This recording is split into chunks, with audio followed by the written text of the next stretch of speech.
नमस्कार सभी विश्वात्माओं और सभी मेरे दर्शकों को और सभी भगवान के भक्तों को मेरा प्रणाम। मेरा आज का जो चर्चा का विषय है वो है वर्तमान में रहकर कैसे मनुष्य आत्मा को और ज्ञान को प्राप्त कर सकता है। जैसा कि आप जानते हैं कि मन जो है वस्तुतः अगर आप देखें तो मन का एक ही काम है, मनन मतलब क्या होता है? रिपीटेशन। मन शब्द से ही निकल के आया मनन, यानी मन ऐसा जैसे कि आप समझिए कूलर का काम है क्या करना? कूल करना। तो वैसे ही मन का जो क्रिया है, जो उसकी एक्ट है, जो उसका एक्शन है, वो क्या है? हमेशा रिपीटेशन, मनन करते रहना। तो मनन ही मन है। अब मनन किस चीज़ का होता है? मनन कभी भी वर्तमान का नहीं होता। मनन होता है अब भूतकाल का या भविष्य में होने वाली घटना का, कि पीछे मेरे साथ ऐसा हुआ, पूर्व में मेरे साथ ऐसा घटित हुआ, उसने मेरे को ऐसा बोला, उसने मेरे साथ ऐसा किया, मैं उसको ऐसा जवाब दूंगा या उसको ऐसा करके दिखाऊंगा। और भविष्य का कि मेरे साथ क्या होगा, मेरा क्या होगा, इस परिवार का क्या होगा, इसका क्या होगा, बच्चों का क्या होगा, उसका क्या होगा। तो इन दो कालों में, भूतकाल और भविष्य काल के इमेजिनेशंस, उसकी हम कल्पनाओं में डूबे रहते हैं। वास्तविकता में ये दोनों कहीं है नहीं है। इन दोनों को जो ऊर्जा मिलती है, जो एनर्जी मिलती है अपनी एग्जिस्टेंस के लिए, अपने अस्तित्व के लिए, वो वर्तमान से ही मिलती है। तो भूतकाल और भविष्य काल क्या है? आपके दिमाग में चलने वाले केवल विचार, कुछ रासायनिक प्रक्रियाएं,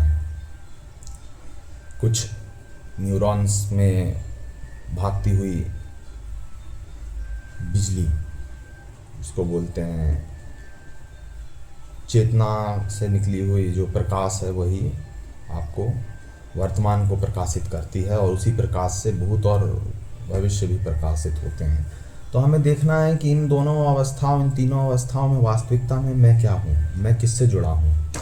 भूतकाल को हमने जाना कि ये असली नहीं है, इसका कहीं कोई अस्तित्व नहीं है। इस संसार ब्रह्मांड में कहाँ भूत है कोई नहीं बता सकता कि पास्ट कहाँ गया। और ना ही हम बता सकते हैं भविष्य के बारे में कि भविष्य के कल का क्या होगा, परसों क्या होगा। हम जो कुछ भी काबू कर सकते हैं, जो कुछ भी काबू नहीं कर सकते या बह सकते हैं, जिसके साथ हम एकाकार हो सकते हैं, वो है वर्तमान। हम वास्तविकता में तो वर्तमान को भी काबू नहीं कर सकते। अगर आपके पास जीवन जीने के लिए हो सकता है बहुत लंबा समय हो, आपकी उम्र छोटी हो या बड़ी भी हो, तो भी आपको से अगर कहा जाए कि आप अपने जीवन के 2 सेकंड को एक साथ जी के देखिए, तो आपको पता चलेगा कि आपका जीवन भी नहीं है। आप 2 सेकंड एक साथ नहीं जी सकते, एक ही सेकंड एक बार में जी सकते हैं। वो वर्तमान है, वो भी आपके काबू में नहीं है। काबू में क्या है? वर्तमान के साथ बहते रहना। कैसे बहते रहना? अब जब आप जान गए हैं कि जो भूत काल के जो आपके विचार हैं वो वास्तविक नहीं है, उनमें परिवर्तन करने से कुछ भी नहीं होने वाला, वर्तमान नहीं बदलने वाला और भविष्य आपके हाथों में नहीं होता। 99% तो जीवन का नियति तय करती है कि हमारी नियति में क्या होगा।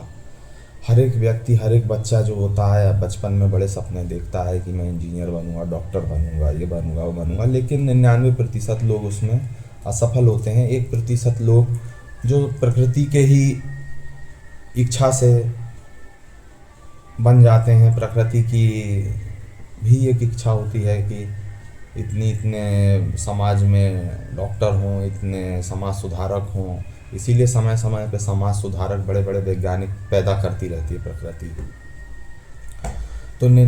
तो सब प्रकृति के काबू में रहता है, तो भी मनुष्य भविष्य की चिंता करता है। यहाँ तक कि आप देखिए कि आपको अगर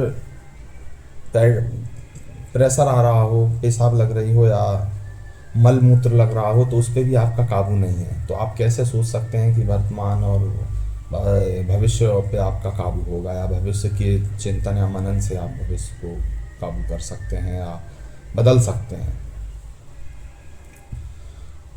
अगर आप वास्तविकता में वर्तमान से जुड़ जाते हैं, वर्तमान कैसा है, पहले हमें वर्तमान के स्वरूप को देखना होगा। भूत का स्वरूप देखा कैसा है, विचार मात्र है और कुछ नहीं। और भविष्य का स्वरूप कैसा है, वो भी विचार मात्र है, कुछ भी नहीं, कल्पना है, इमेजिनेशन से। और अगर हम वर्तमान का स्वरूप देखें तो कैसा है, बिल्कुल शुद्ध स्वरूप वर्तमान कैसा है। तो वर्तमान को महसूस करने के लिए हमें वर्तमान में जाना पड़ेगा। आंख बंद करेंगे और वर्तमान को महसूस करेंगे।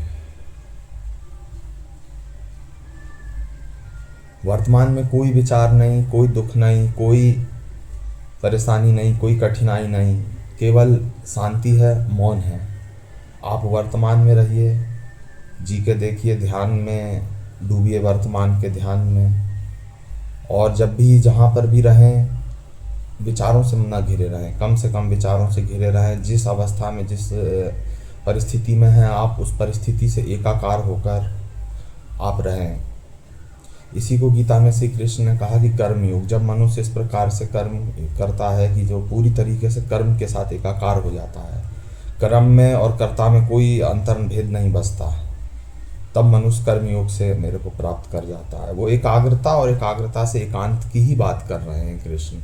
क्योंकि जब तक एकाग्रता नहीं होगी तब तक एकांत कैसे घटित होगा। जिस व्यक्ति का अपने काम में ही मन नहीं लगता, जो अपने काम को ही एकाग्रता के साथ नहीं कर सकता, वो मन की एकाग्रता को क्या प्राप्त होगा, नहीं हो सकता।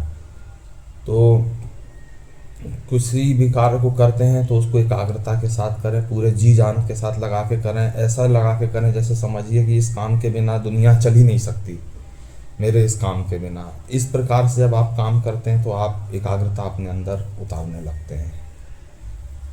तो वर्तमान में आप अगर रहेंगे तो आपका मन एकाग्र होता जाएगा, खाली होता जाएगा, शून्य होता जाएगा, विषय रहित होता जाएगा, और आप धीरे धीरे आत्मा में उतरते जाएंगे।